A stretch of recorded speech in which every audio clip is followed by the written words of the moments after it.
YSR Congress party మీద పుంకానుగా press మీట్లు పెడుతూ అవాస్తవాల్ని వాస్తవాలను చిత్రీకరించే పనిలో ఆయన మాట్లాడేటువంటి భాష మాటల్ని మేము తీవ్రంగా ఖండిస్తూ ఉన్నాం.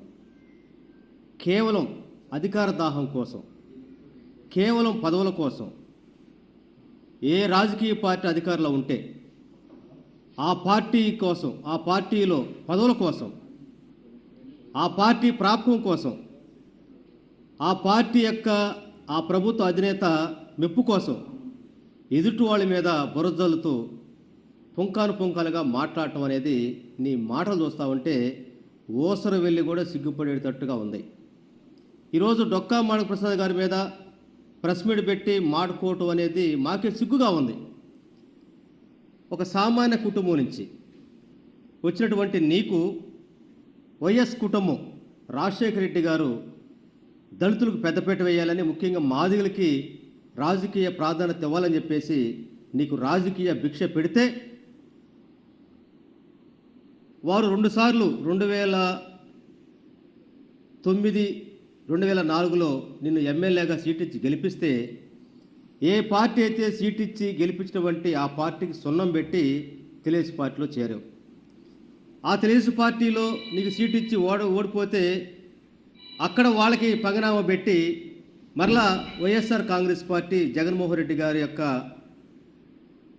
ప్రాపకం కోసం ఆ రోజు చంద్రబాబు నాయుడు విమర్శించి అనేక మందితోటి నువ్వు ప్రాధేయపడి నేను వైఎస్ఆర్ కాంగ్రెస్ పార్టీలో చేరతానని చెప్పి ప్రాధేయపడితే దళితుడు కదా, వెనకబడినటువంటి వర్గం వచ్చాడు, ఇలాంటి పెద్దవాళ్ళకి పదవులు ఇస్తే పార్టీ కూడా గౌరవం ఉండిద్దని చెప్పేసి గౌరవ జగన్మోహన్ రెడ్డి గారు నీకు ఎమ్మెల్సీని కొనసాగించి ఒక రాజకీయ గుర్తింపునటువంటి, రాజకీయ చైతన్యటువంటి గుంటూరు జిల్లాకు ప్రెసిడెంట్ చేస్తే నీ ఎమ్మెల్యే సీటు కోసం ఇంకా ప్రాధాన్యత కలిగినటువంటి పోస్ట్ ఇవ్వలేదనే దాంతో నువ్వు వైఎస్ఆర్ కాంగ్రెస్ పార్టీని బురదలేటువంటి, సొంత పార్టీలో ఉంటూ సొంత పార్టీని బురదలేటువంటి ప్రక్రియ మొదలుపెట్టినటువంటి నేపథ్యంలోనే వైఎస్ఆర్ కాంగ్రెస్ పార్టీకి నువ్వు దూరం అయ్యావు. మరలా ఈరోజు తెలుగుదేశం పార్టీ అధికారంలోకి వచ్చినాక తెలుగుదేశం పార్టీ చంద్రబాబు నాయుడు గారి మెప్పు కోసం నువ్వు తెలుగుదేశం పార్టీలో చేరి జగన్మోహన్ రెడ్డి గారిని, వైఎస్ఆర్ కాంగ్రెస్ పార్టీని, సజ్జల రామకృష్ణారెడ్డి గారిని ఎంత ఎక్కువ తిడితే అంత నాకు పదవులు వస్తున్నటువంటి దాంతో నువ్వు నువ్వు నువ్వు విలేకరుల సమావేశాలు పెట్టుకుంటూ రకరకాలుగా మాట్లాడుతున్నటువంటిది ఆంధ్ర రాష్ట్ర ప్రజానికం మొత్తం కూడా గమనిస్తూ ఉన్నారు. అందరికంటే చంద్రబాబు నాయుడు గారికి నీ గురించి బాగా తెలుసు. ఎందుకంటే నువ్వు ఏ పార్టీకి ఎప్పుడు సేవ చేయలేదు, ఏ పార్టీలో ఎక్కువ కాలం కొనసాగలేదు, ఏ పార్టీకి నువ్వు జెండా పట్టలేదు. పని చేయకపోయినా కూడా నీకు పదవులు ఇస్తే నువ్వు ఎమ్మటే ఆ పార్టీకి పంగనామం పెట్టి నువ్వు బయటకు వచ్చినాక మరలా నువ్వు తిరిగి ఆ పార్టీలో చేరితే నీకు సిగ్గులేకపోవచ్చు. కానీ చంద్రబాబు నాయుడు నీ యొక్క నిజస్వరూపం తెలుసుకొని ఇతను యొక్క శరీరం అంతా పదవి వ్యామోహం పిచ్చి తప్పితే ఇంకోటి లేదు. పైకి గాంధేయవాదులు అంటాడు, పైకి నాకు మనువాదం హిందూ భావజాలం ఉంటాడు తప్ప ఇతనికి ఎలాంటి ప్రజల పట్ల కానీ, అదేవిధంగా వాళ్ళ యొక్క కులస్తుల పట్ల కానీ, దళితుల పట్ల ప్రేమ లేదు. కేవలం పదవి వ్యామోహం అనేది గుర్తించి నిన్ను పక్కన పెడితే ఈరోజు పదవుల కోసం ఒకసారేమో జగన్మోహన్ రెడ్డి గారి దొంగ, జగన్మోహన్ రెడ్డి గారు విశ్వసనీయత లేదని చెప్పేసి అంటూ ఉంటారు. మరోసారేమో విజయమ్మకి అన్నం పెట్టలేదని చెప్పేసి అంటూ ఉంటాడు. మీ ఇంటికేమో విజయమ్మ గారు వచ్చి అన్నం పెట్టని చెప్పి అడుక్కుందా? లేదు, నువ్వేనో వాళ్ళ ఇంట్లో బెడ్డ కింద దూరి మొత్తం వాళ్ళు చెప్పుకునే విషయాలు మొత్తం వింటున్నావా? అసలు ఏంటి నీ భాష? ఈరోజు నువ్వు ఏ పార్టీకి నువ్వు కాంగ్రెస్ నుంచి ప్రస్తావన మొదలుపెట్టుకుంటే టీడీపీ, తర్వాత వైసీపీ, ఆ తర్వాత మరలా టీడీపీ. అంటే కేవలం ఆంధ్ర రాష్ట్రంలో దళితుల్లో పదవంటూ వస్తే నాకే ఉండాలి, నేనే ఉండాలనేటువంటి స్వార్థపూరిత సంకుచిత నిర్ణయాలు వల్లే ఈరోజు నువ్వు రోజుకి కుదించిపోతున్నటువంటి పరిస్థితి. నీకు వయసు పెరిగింది కానీ బుద్ధి మందగించిందని దానికి ఎందుకంటే సాక్ష్యం అని చెప్పి తెలియజేస్తా ఉన్నాం. ఈరోజు నేను చూసి పొద్దుతిరుగుడు పువ్వు కూడా సిగ్గుపడతా ఉంది, నాకంటే ఎక్కువ తిరుగుతున్నాడని చెప్పేసి అని. రంగుల రాట్నంలో ఏ విధంగా అయితే రంగుల రాట్నం రంగులు తిరుగుతూ ఉంటావో అంతకంటే వేగంగా నువ్వు తిరుగుతూ ఉంటే ఓసర వెళ్ళి కూడా సిగ్గుపడే పరిస్థితి నేను చూస్తే సిగ్గుపడుతున్న పరిస్థితి మనం చూస్తూ ఉన్నాం.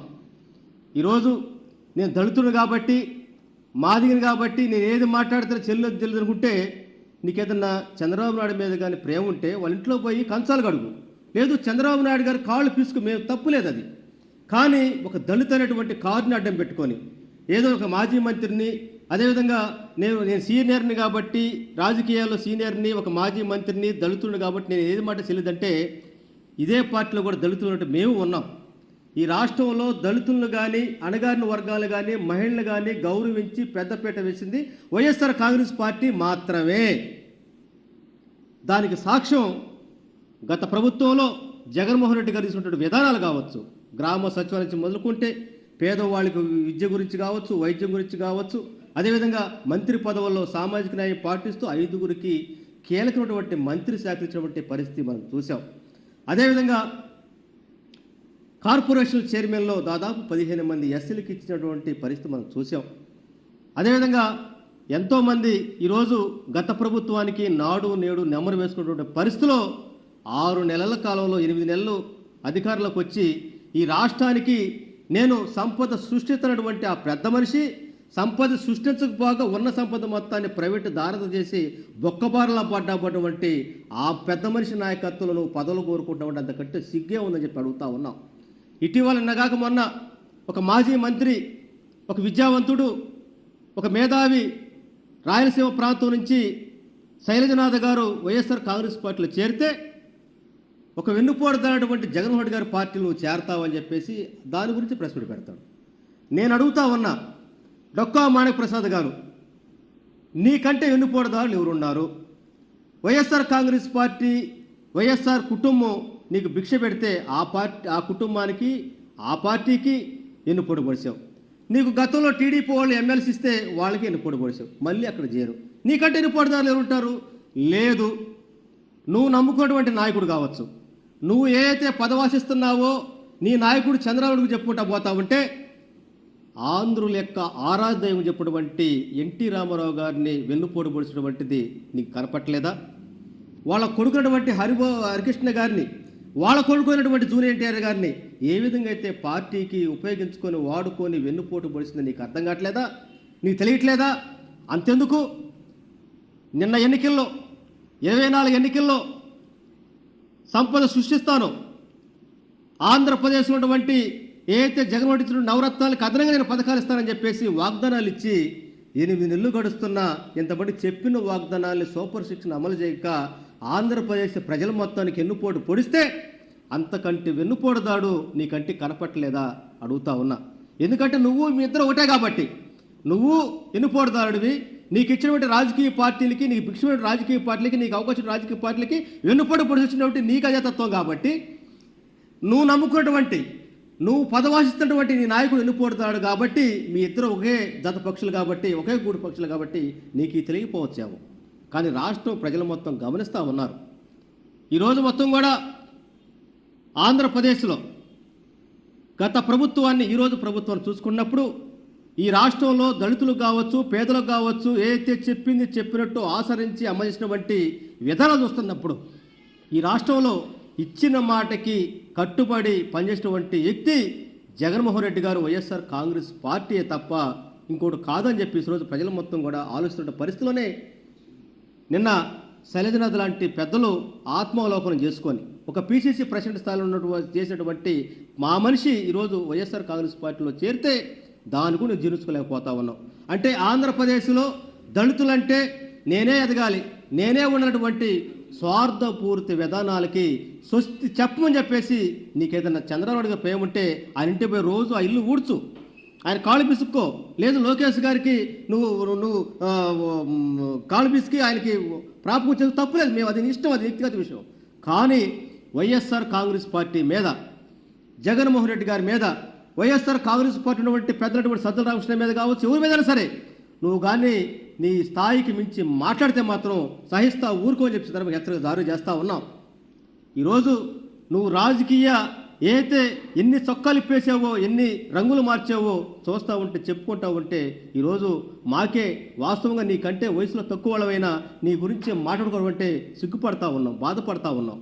ఇంత దిగజాల్సిన అవసరం ఉందా?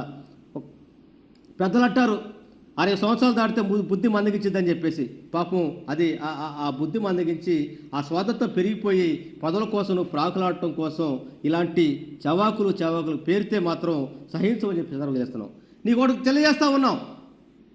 ఒకటి మాత్రం గుర్తుపెట్టుకోండి, డొక్కా మాణిక్యప్రసాద్ గారి దగ్గర నుంచి తెలుగుదేశం పార్టీ వాళ్ళ వరకు ఏదైతే జగన్మోహన్ రెడ్డి గారి మీద అవాకు చవాకులు పేల్చే వాళ్ళ వరకు ఒకటే వెచ్చగా జారీ చేస్తూ ఉన్నాం. నిప్పుకు చెదలబట్టదు, జగనన్న క్రేజ్ తగ్గదు. రాబోయేటువంటి రోజుల్లో ఆంధ్ర రాష్ట్రంలో వైఎస్ఆర్ కాంగ్రెస్ పార్టీ జెండా, ఎందుకంటే ఈరోజు ఆంధ్ర రాష్ట్రంలో బడుగు బలహీన వర్గాల ఆత్మ గౌరవాన్ని అభివృద్ధిని కాంక్షించినటువంటి మనిషి జగన్మోహన్ రెడ్డి గారు. కాబట్టి ఒక పెద్ద తప్పు చేసేటువంటి దాంట్లో ఈరోజు మొత్తం ఆంధ్ర రాష్ట్ర ప్రజానీకం మొత్తం కూడా సింహాలోకం చేసుకుంటా ఉంది. ఏందా పరిస్థితి అని చెప్పేసి అని ఈ పరిస్థితిలో వయసు మళ్ళీ ఒక పెద్దరికంలో ఉన్నటువంటి డొక్కా మాణిక్యప్రసాద్ లాంటి వాళ్ళు మీరు ఇక్కడి నుంచి మాత్రం ప్రెస్ మీట్లు పెట్టి ఖాళీగా పని బాటలేదు కాబట్టి ఎక్కడో చోట నేను కూడా ఉన్నానని చెప్పేసి అడ్రస్ కోసం ప్రెస్ మీట్లు పెడతా ఉంటే మేము మాత్రం సహించమని చెప్పేసి ఇదే విధంగా కొనసాగే పనితే నిన్ను మేము చివరికి ఏమని వస్తుందంటే రాజకీయ ఎబిసారి అనేటువంటి పదం అంటానికి మాకే సిగ్గుగా ఉంది. అది అంటానికి మాకే బాధగా ఉంది. కాబట్టి నీ పెద్దరికాన్ని నీ వయసుని దృష్టిలో పెట్టుకొని నువ్వు మసులుకోవాలి.